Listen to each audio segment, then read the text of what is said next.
شیر درندوں میں ایک معروف و مشہور جانور ہے۔ عربی میں شیر کو اسد کہتے ہیں۔ عربی میں شیر کے بہت سے نام ہیں۔ اہل علم نے لکھا ہے اگر کسی کے بہت زیادہ نام ہوں تو اس چیز کی اہمیت اور شرف پر دلالت کرتے ہیں۔ شیر کے تقریباً 500 نام ہیں اور اتنی ہی صفات ہیں۔ شیر جنگل کا بادشاہ، جانوروں میں اشرف و افضل سمجھا جاتا ہے، اس لیے کہ شیر کی حیثیت اس کے طاقتور، بہادر، سنگ دل، چلاک اور بد اخلاق ہونے کی وجہ سے ایک باروب بادشاہ کی ہوتی ہے۔ غالباً اسی لیے شیر سے قوت، دلیری، بہادری اور حملہ آوری میں مثال دی جانے لگی۔ اسی وجہ سے حضرت حمزہ بن عبد المطلب کو اسد اللہ یعنی شیر خدا کہتے ہیں۔ شیر کی بہت سی ایسی خصوصیات ہیں جو دیگر جانوروں میں نہیں پائی جاتی۔ شیر بھوک کی حالت میں صبر کرتا ہے۔ شیر کو پانی کی حاجت بہت کم محسوس ہوتی ہے۔ یہ بھی خصوصیات ہے کہ وہ دوسرے جانوروں کا کیا ہوا شکار نہیں کھاتا۔ اگر شکار کھاتے ہوئے اس کا پیٹ بھر گیا تو بقیہ اسی جگہ چھوڑ دیتا ہے، پھر دوبارہ اس پر نہیں آتا۔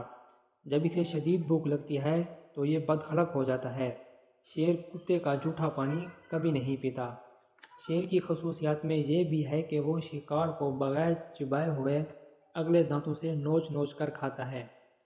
اس کے منہ میں لعاب کم آتا ہے، یہی وجہ ہے کہ اکثر اس کا منہ گندا رہتا ہے۔ شیر نمایاں وصف یہ بھی ہے کہ وہ نہایت بہادر اور دلیر ہوتا ہے، لیکن اس کے ساتھ ساتھ اس میں بزدلی اور کم ہمتی بھی پائی جاتی ہے۔ شیر مرغ کی آواز سے گھبرا جاتا ہے، بلی کی خوفناک آواز سے بھی ڈر جاتا ہے۔ آگ کو دیکھنے سے شیر حیران ہو جاتا ہے۔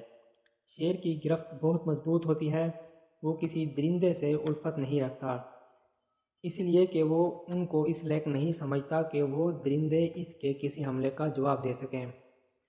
اگر شیر کی کھال کسی چیز پر رکھ دی جاتی ہے تو اس سے بال آہستہ آہستہ جھڑنے لگتے ہیں۔ شیر کوشش کے باوجود بھی کسی حائضہ عورت کے قریب نہیں جا سکتا۔ شیر ہمیشہ بخار میں مبتلا رہتا ہے اور شیر طویل عمر ہوتا ہے۔ شیر کے بڑھاپے کی علامت یہ ہے کہ اس کے دانت جھڑنے لگتے ہیں۔ شیر کے طبی فوائد بہت سے ہیں اور اس کے علاوہ آپ صلی اللہ علیہ وسلم نے فرمایا درندوں میں جو جانور دانت سے اپنا شکار پکڑتا ہے اس کا کھانا حرام ہے۔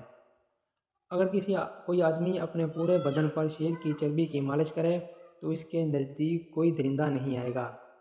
شیر کا گوشت فالج کے لیے بہت مفید ہے۔ اگر شیر کی کھال کا ایک ٹکڑا کپڑوں والی صندوق میں رکھ دیا جائے تو کپڑوں کو دیمک لگنے کا اندیشہ نہیں رہتا۔ شیر کی چربی کی مالش سے جون کا اندیشہ نہیں رہتا۔ شیر کی کھال پر بیٹھنے سے بواسیر، پاؤں کے درد، انگوٹھے کے درد جیسے امراض سے شفا نصیب ہوتی ہے۔ شیر کی پیشانی کی چربی گلاب کے تیل میں ملا کر چہرے پر لگانے سے لوگ مرعوب ہو جاتے ہیں۔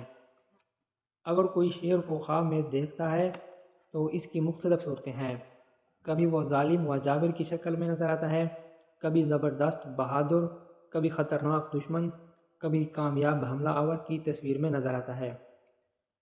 اگر کوئی خواب میں شیر کو دیکھ کر بھاگتا ہے تو اس کی تعبیر یہ ہے کہ وہ جس چیز سے خوف زدہ ہے اس سے نجات ملے گی۔